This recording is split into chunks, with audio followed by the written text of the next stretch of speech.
The French-Indian War.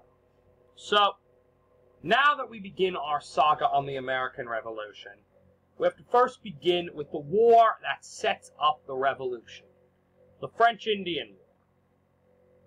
So, it's a European war that is fought in the colonies. In fact, everywhere else in the world it is known as the 7 Years' War, particularly in Europe. The war itself was fought in Europe, Asia, and North America, and it pitted the powers of France and Austria, with a few additional allies, against Prussia and Britain and a few other allies. Now, this war was fought on multiple continents. Some historians have jokingly called it World War Zero, because in many ways it had more similarities with the later First and Second World Wars in terms of its scope than it did with the previous dynastic wars in Europe, the War of the Austrian Succession, the War of the Spanish Succession, 30 Years' War, etc. Now, another thing that's important to understand about this particular war is that in the Americas it's called the French and Indian War because the American colonists were fighting against the French and their Indian, that is to say Native American, allies. So, before the war properly begins, we see one of the first major battles of the war, which is the Battle of Fort Necessity, which takes place in 1754. It pits, at the time, a young and inexperienced military man, Lieutenant Colonel George Washington. He was sent by Virginia Governor Dinwiddie to secure the British settlement in the Ohio Valley against French incursions. So, in our modern age of border disputes, it sometimes is important to remember that even at this point in the early modern age, borders could sometimes be fuzzy affairs. And exactly where the boundary between the French colonies in the New World and the British colonies in the New World was not 1,000% clear. And so the Ohio River Valley, which includes the state of Ohio and large swaths of western Pennsylvania, what is now western Pennsylvania, were, at the time, a disputed territory, with both France and Britain laying claim to the land. Now, the British colonists had begun to settle there, but the French had built forts in the area. Now, the governor of Virginia, who had invested considerable money in a company, a joint stock company that was handling the settlement of Ohio, wanted to protect that interest, and so he sends a young lieutenant colonel in the Virginia State Militia, George Washington, north with a force of Virginians in order to defend the position from the French. When he gets up there, Washington leads an assault on a French spying party. The attack was successful, but it led to the death of several French soldiers and officers. Now, the rest of the Frenchmen eventually hear about this, and a force of 600 French and Canadian soldiers, plus 100 Native Americans, march on Washington's camp, where a small ring fort had been constructed, known as Fort Necessity. Now, the French did not engage Washington in the traditional European manner, that is to say, lining up across the field from each other and exchanging volleys. Rather, the French, taking a heed from their Native American allies, took up positions along the tree line. Washington's fort, if you can call it that, it was a small circular wooden palisade with trenches dug in around it and a small store shed in the middle. This fort was assailed from the tree line, since it was out in an open plain and there were trees flanking the clearing. The French hid from these areas and let loose volleys of musket fire until eventually Washington's forces surrender. Now, Washington signs a surrender agreement. Now, the surrender agreement, the Articles of Capitulation, was written in French. And when the document was presented to Washington, it had already been rain-soaked from an earlier battle and was in bad condition. Washington himself did not speak French, but had a Dutchman among his regiment who did in fact speak a little bit of French, and this man acted as the de facto translator, translating the articles of capitulation into English that Washington could understand what he was signing. So, Coulon de Villiers, who is the brother of Jumonville, who was an officer who was killed in Washington's attack on the spying party. Coulon de Villiers, he was a relative of Jumonville, who was killed during Washington's assault on the spying party that the French had put in the Ohio Valley. Now, he was the leader of the French forces to whom Washington was surrendering, and he provided 2 copies of the Articles of Capitulation, the surrender agreement, both of which were written in French. As a result of these documents were both written in French. Now again, Washington's translator was involved, but the document was damaged, and this translator was not a professional.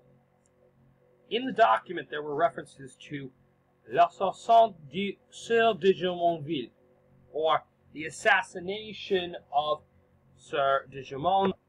In other words, charge and references to l'assassin de officier, this idea of the assassination of a French officer. Now, the phrase l'assassin was, for reasons unknown to us, rendered as assault by the initial translator and by later English translators when Washington first got back to Virginia as attack or killing of, Sir de Jumonville. And this leads to an issue.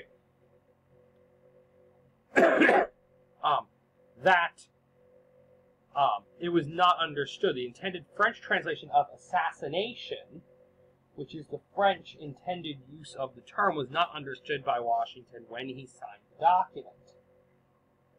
However, since he had signed the document, such a translation was used against him and the British by the French, who argued that the British had entered into a region without any declaration of war and had murdered French officers in cold blood.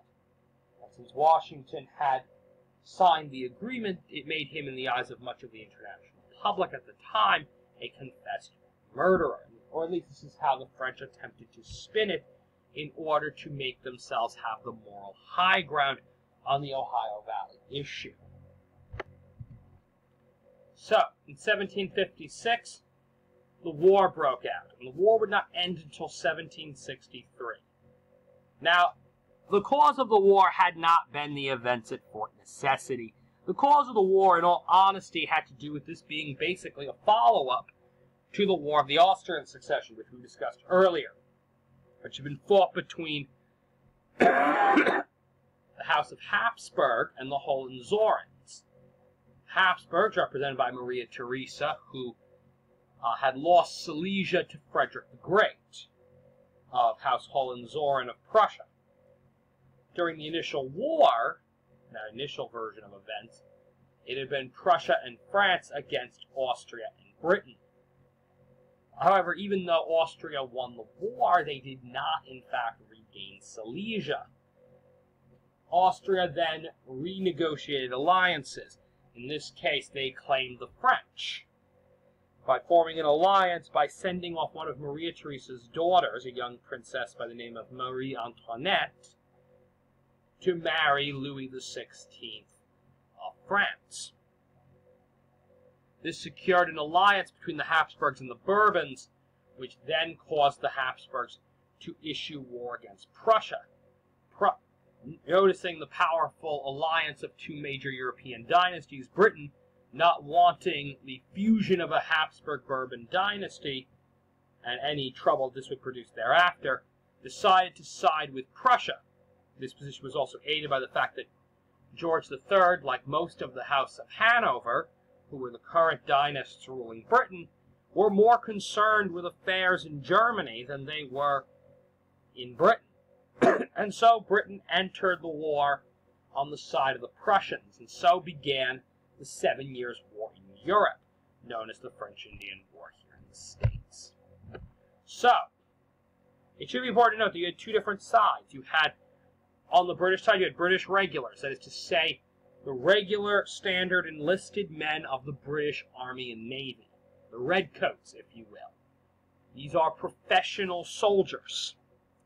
Then you had colonial militias, that is to say, haphazard local groups created for self-defense by the colonies. These groups did not always have standard weapons. They were not as well trained. Then you had the Iroquois, members of the Iroquois Confederation. These Native Americans sided with the British, not out of any particular love for the British or the American colonists, but due to their long-standing hatred of the Algonquins, who at the time were allied with the French. So, it says, the enemy of my enemy is my friend.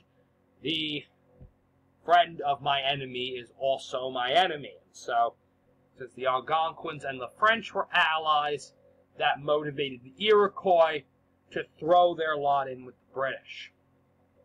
Against them, you had French regulars again, the enlisted, trained men of the French Army and Navy.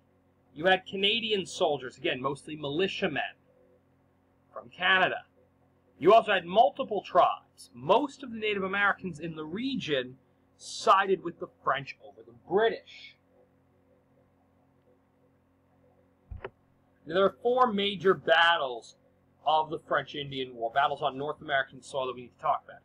The Battle of Fort William Henry in 1757, the Battle of Fort Ticonderoga in 1758, the Battle of Louisbourg in 1758, and the Battle of Quebec in 1759. So the Battle of Fort William Henry, sometimes called the Massacre of Fort William Henry.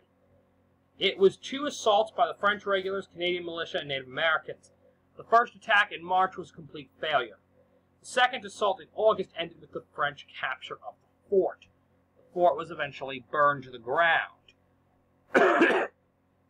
Now, the conditions of how many of the inhabitants of the fort were actually killed by the natives varies, but many accounts written at the time portrayed it as a bloodbath, although many have argued that these accounts may have been politically motivated in an effort to vilify the Native Americans and their French allies.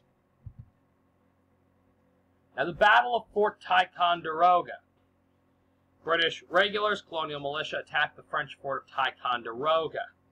The French repelled the attack. This was an early attempt by the British to march north into Canada.